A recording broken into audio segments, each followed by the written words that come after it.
अभी थोड़ी देर पहले ही सरकार ने इकोनॉमिक सर्वे संसद में पेश कर दिया है। इकोनॉमिक सर्वे में क्या कुछ बड़ी बातें निकल कर आई हैं, ये एक बार समझ लेते हैं। प्रकाश हमारे साथ जुड़ चुके हैं पूरी जानकारी लेकर। प्रकाश, बताइए।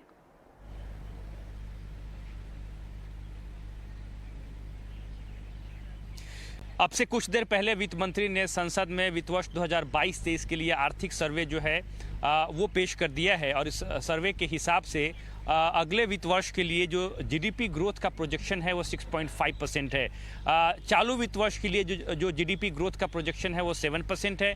नॉमिनल टर्म्स पे अगर आप जीडीपी ग्रोथ की बात करें अगले वित्त वर्ष के लिए वो 11% का अनुमान जो है वो जताया गया है।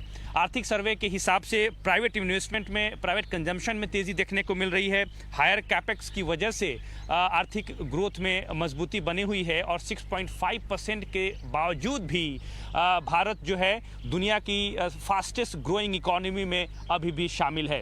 अगले वित्त वर्ष में कई ऐसे फैक्टर्स हैं जिसकी वजह से आर्थिक रफ्तार में मजबूती देखने को मिल सकती है, जिसमें सबसे इम्पॉर्टेंट है कि जो डिमांड है उसमें मजबूती देखने को मिलेगी। सरकार ने जो कैपेक्स में बढ़ोतरी की है उसका भी असर दिखेगा। पीएलआई स्कीम, माफ करें, पीएलआई स्कीम्स की घोषणा जो सरकार ने की है उसका भी असर दिखने लगा है। इसके अलावा रूरल इकोनॉमी में भी सुधार देखने को मिल रही है।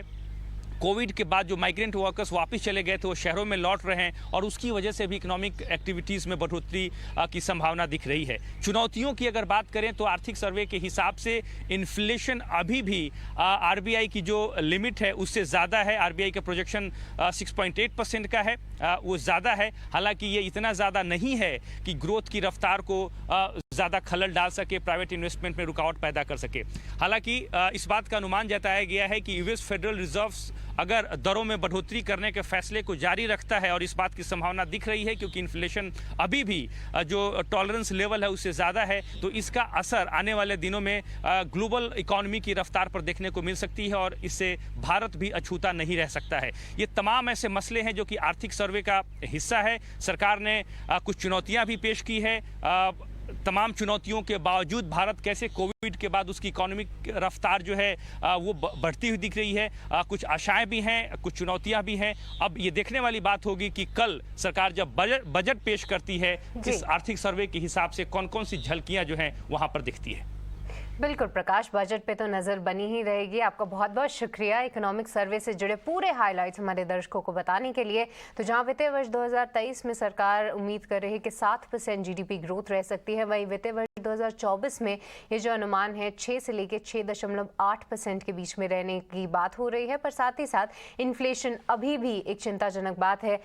सरकार के इकोनॉमिक सर्वे में ऐसा निकल कर सामने आया है, पर इसमें देखना होगा कि बजट में कौन से बड़े ऐलान होते हैं कल, जिसका पूरा कवरेज ईटीना स्वदेश की टीम आपके लिए जरूर लेकर आएगी।